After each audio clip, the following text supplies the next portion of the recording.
শুরু হয়েছে জিলহজ মাস বা পবিত্র হজের মাস। পবিত্র কাবায় সমবেত হচ্ছে লাখ লাখ মুসল্লি। লাব্বাইক আল্লাহুম্মা লাব্বাইক ধ্বনিতে মুখরিত হবে চারপাশ। ওয়ালটন আবারও মিলিয়নিয়ার অফারে ওয়ালটন ফ্রিজ কিনে আপনিও হয়ে যেতে পারেন মিলিয়নিয়ার। ইসলামী পরিভাষায় হজ হল সৌদি আরবের পবিত্র শহর মক্কায় অবস্থিত আল্লাহর ঘর কাবার উদ্দেশ্যে করা একটি সফর। ইসলামের 5টি স্তম্ভের মধ্যে একটি হলো হজ। এই হজ পালন করার জন্য প্রতি বছর সারা বিশ্ব থেকে মানুষ সৌদি আরবের মক্কা ও মদিনায় একত্রিত হন। উদ্দেশ্য আল্লাহ তাআলার সন্তুষ্টি অর্জন ও সারা জীবনের করা সব গোনাহ থেকে মুক্ত হওয়া।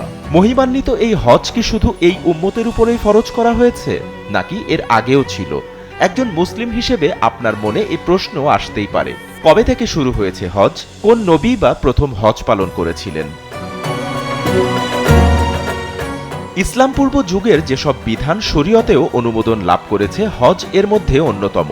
কেননা আরব সমাজে হজের প্রচলন ঘটেছিল ইসলাম আগমনের বহু পূর্বে। মুসলিম ঐতিহাসিকরা এ বিষয়ে একমত যে হজের সূচনা হয়েছিল মুসলিম জাতির পিতা ইব্রাহিম আলাইহিসসালামের মাধ্যমে। তিনি আল্লাহর নির্দেশে পবিত্র কাবা ঘরের নির্মাণ কাজ শেষ করলে আল্লাহ তাকে হজের ঘোষণা দেওয়ার নির্দেশ দেন। তবে হজের ইতিহাস বহু প্রাচীন এবং এর প্রতিটি কাজ ঐতিহাসিক স্মৃতি বিজড়িত ও তাৎপর্যপূর্ণ।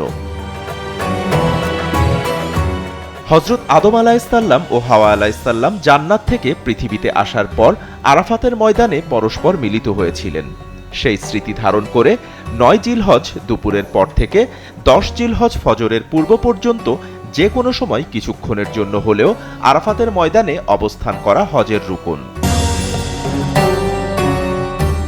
পবিত্র কোরআনে মহান আল্লাহ ইরশাদ করেছেন, আর স্মরণ করো যখন আমি ইব্রাহিমের জন্য নির্ধারণ করে দিয়েছিলাম সেই ঘরের স্থান।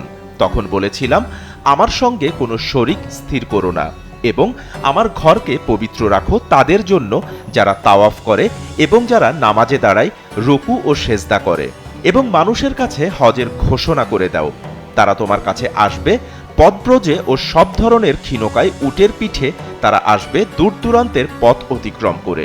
অন্য একটি বর্ণনায় এসেছে, হযরত ইব্রাহিম আলাইহিসসালাম আবু কুবাইস পাহাড়ে উঠে নিজের দোকানে আঙ্গুল দিয়ে সুউচ্চ কণ্ঠে ঘোষণা করলেন, হে মানব সম্প্রদায়, আল্লাহ তোমাদের উপর হজ ফরজ করেছেন, তোমরা তোমাদের প্রভুর আহ্বানে সাড়া দাও।